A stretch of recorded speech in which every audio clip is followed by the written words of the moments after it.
जो भी class 10th के बच्चे हैं तो आप सभी लोग को पता होगा कि 26 तारीख को आपको हिंदी का एग्जामिनेशन लिया जाएगा। तो हिंदी का मेरे पास क्वेश्चन आ गया है, सब्जेक्टिव ऑब्जेक्टिव आंसर भी आ गया है।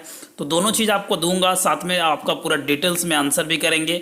50 नंबर का एग्जामिनेशन होगा जिसमें आपको 25 को बनाना होगा। सबसे पहले यहाँ पे डिटेल्स में करेंगे क्लास 10th मंथली एग्जामिनेशन अक्टूबर 2023 यानी कक्षा 10वीं के मासिक परीक्षा अक्टूबर 2023 का ओरिजिनल पेपर है। सबका यही क्वेश्चन, एक ही क्वेश्चन सबका रहेगा। तो ये नहीं सोचिएगा कि गलत है, फेक है, बिल्कुल रियल है। ऑब्जेक्टिव सब्जेक्टिव दोनों देने वाला हूँ। तो हिंदी हम लोग करने वाले हैं। 1 घंटा 30 मिनट का परीक्षा होगा, 101 आपका कोड होगा, 50 नंबर का आपका परीक्षा लिया जाएगा। और जिसमें से आप लोग को पूरे डिटेल्स में हम लोग करने वाले हैं, तो आप लोग लास्ट तक बने रहिएगा।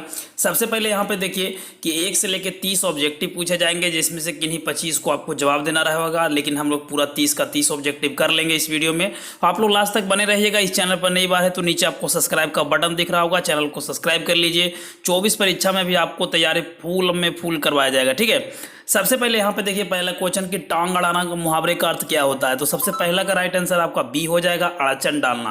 पहला का राइट आंसर जो भी बी लगा है बिल्कुल सही है, यानी पहला का राइट आंसर आपका बी हो जाएगा, अड़चन डालना। 2 नंबर 3-13 होना मुहावरे का अर्थ क्या होता है। तो 3-13 मुहावरे का अर्थ होता है ऑप्शन नंबर बी, भाग जाने, यानी जो भी ऑप्शन बी बिल्कुल सही है। 3 नंबर को देखिए तो जो व्याख्या करता है उसके लिए एक शब्द क्या कहेंगे। तो जो व्याख्या करता है उसके लिए क्या कहेंगे, आपको 4 ऑप्शन स्क्रीन पे दिए हुए हैं, लेकिन आपका राइट आंसर जो कि ऑप्शन नंबर क्या हो जाएंगे, ए हो जाएंगे। व्याख्याता क्या हो जाएंगे, ऑप्शन नंबर ए। आगे बढ़ते हैं क्वेश्चन नंबर 4 की ओर। हम लोग फटाफट करेंगे क्योंकि सब्जेक्टिव को भी देखना है। 4 नंबर को देखिए तो विश्वास का योग के लिए एक शब्द क्या होगा। विश्वास के योग के लिए एक शब्द क्या होगा। तो 4 का आपका right answer option number B हो जाएंगे, विश्वसनीय, यानी ऑप्शन नंबर बी बिल्कुल सही है। क्वेश्चन नंबर 5 को देखिए उदार शब्द का विलोम क्या होगा, यानी इसका उल्टा क्या होगा। तो 5 का आपका राइट आंसर ऑप्शन नंबर क्या हो जाएंगे, डी हो जाएंगे। उद्रस्त क्या हो जाएंगे, उद्रस्त हो जाएंगे, ऑप्शन नंबर आपका डी हो जाएंगे।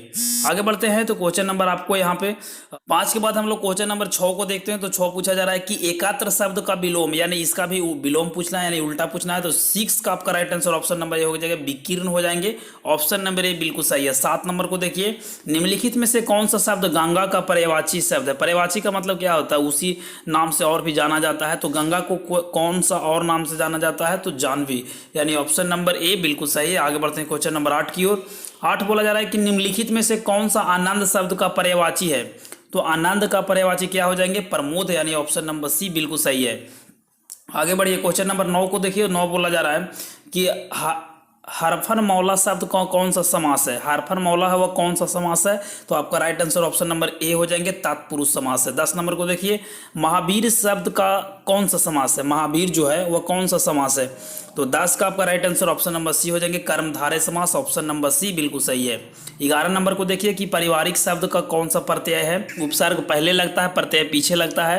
तो 11 नंबर का आपका right answer option number B हो जाएंगे, ईक हो जाएंगे, पारिवारिक, है ना कि नहीं, यानी प्रत्यय पीछे लगता है, उपसर्ग आगे लगता है। तो पारिवारिक ईक आ रहा है कि नहीं लास्ट में, तो ऑप्शन नंबर क्या हो जाएंगे, बी हो जाएंगे। चलिए आगे बढ़िए। 13 नंबर को देखिए कि ईस्यालु शब्द का कौन सा प्रत्यय है, यानी पीछे कौन सा शब्द लगा हुआ है। तो यहाँ पर देखिए थोड़ा सा कट गया है, लेकिन ऑप्शन नंबर डी होगा, आलू, ईट द आलू, इस तरीका से लिखा हुआ, थोड़ा सा यहाँ पे कट गया है। तो ऑप्शन नंबर डी को मारिएगा, ठीक है ना। तो डी जो भी मारे बिल्कुल सही है।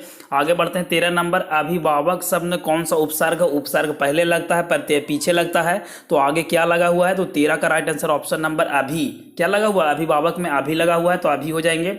14 नंबर को देखिए निम्नलिखित में से कौन सा शब्द विसर्ग संधि का उदाहरण है। तो विसर्ग संधि का उदाहरण आपका निरोग हो जाएंगे, है कि नहीं। तो ऑप्शन नंबर डी बिल्कुल सही है। 15 नंबर देखिए उदास शब्द का संधि विच्छेद कौन सा होगा। तो उदास का संधि विच्छेद अगर हम लोग करते हैं तो ऑप्शन नंबर उत प्लस लास होगा, यानी ऑप्शन नंबर कौन सा, ऑप्शन नंबर ए बिल्कुल सही है। आगे देखिए 16 नंबर। 16 नंबर पूछा जाए कि दा का उच्चारण स्थान क्या है, यानी दा हम लोग बोलते हैं तो क्या चीज से बोलते हैं। तो 16 का आपका सी हो जाएंगे, दांत से। दा बोल रहे हैं तो दांत से बोल रहे हैं कि नहीं, ऑप्शन नंबर सी। आगे देखिए 17 नंबर जपूजी किसकी रचना है। जपूजी किसकी रचना है, right answer option number C हो जाएंगे, गुरु नानक की, ऑप्शन नंबर सी। 18 को देखिए स्वदेशी शीर्षक दोहे का रचयिता कौन सा, यानी स्वदेशी है वह कौन लिखे हैं। तो 18 का आपका राइट आंसर बी हो जाएंगे, प्रेमघन। कौन लिखे हैं, प्रेमघन। चलिए 19 नंबर को देखिए माँ बेटे साधते नहीं उससे यह पंक्ति किस शीर्षक कविता से लिया गया है? माँ बेटे सहते नहीं उससे, वह पंक्ति जो है वह कौन सा पाठ से यानी कौन सा कविता से लिया गया है? तो 19 का आपका राइट आंसर बी हो जाएंगे, स्वदेशी। स्वदेशी से द्वारा लिखा गया। बताइए कमेंट करके स्वदेशी किसके द्वारा लिखा गया है। 20 को देखिए, लौटकर आऊंगा फिर शीर्षक कहानी कविता कौन है? तो सबका पता है कि जीवनानंद दास है। कौन है? लौटकर आऊंगा जीवनानंद दास के द्वारा लिखा गया। तो ऑप्शन नंबर भी बिल्कुल सही है।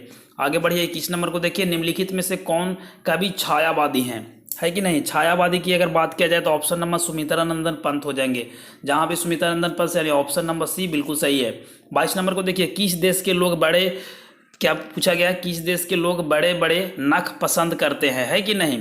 तो 22 का आपका right answer option number B हो जाएंगे।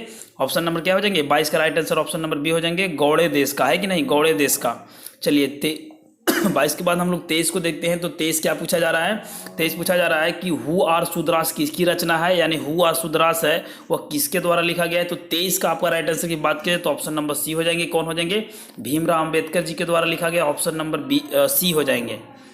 आगे बढ़िए, 24 नंबर पूछा जा रहा है कि पंडित बिरजू महाराज गुरुवाइन कौन थी? है कि नहीं? पंडित बिरजू महाराज की गुरुवाइन जो थी वह कौन थी? तो 24 का आपका क्या हो जाएंगे right answer? Option number, question number 24 क्या पूछा जा रहा है कि पंडित बिरजू महाराज की गुरुवाइन कौन थी? तो इसका राइट आंसर सबको पता है कि उनकी चाची थी। कौन हो जाएंगे? C option number.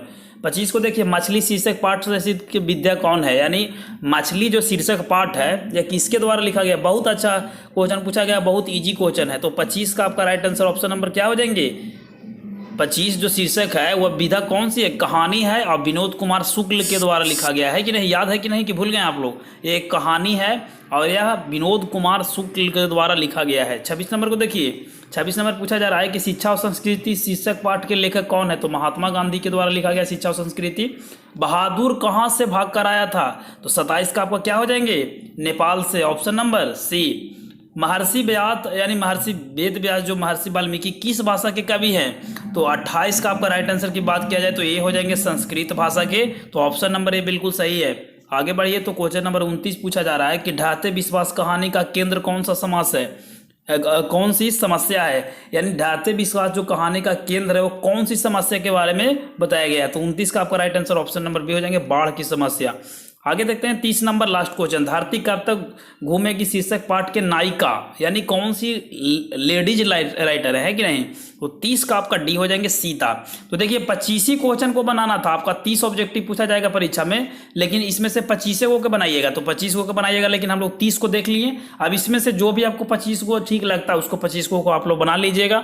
Next video में आपको सब्जेक्टिव दूंगा, पूरा डिटेल्स में आपको बताऊंगा भी। तो आप लोग चैनल को सबसे पहले तो सब्सक्राइब कर लीजिए, नीचे आपको सब्सक्राइब का बटन दिख रहा होगा, चैनल को सब्सक्राइब करके घंटी भी दबा दीजिएगा, और नीचे आपको ग्रुप का लिंक है, ग्रुप से जुड़ जाइएगा, तभी आपका पीडीएफ ऑब्जेक्टिव सब्जेक्टिव आपको ग्रुप में ही डाल दूंगा, ठीक है ना? ताकि जाइएगा तो केवल देख देख के मार लेना है कि नहीं? तो आपको सबसे पहले चैनल को सब्सक्राइब कीजिए, ग्रुप में जुड़ जाइए, ठीक है? तो मिलते हैं एक नई वीडियो में, तब तक के लिए जय हिंद, वंदे मातरम।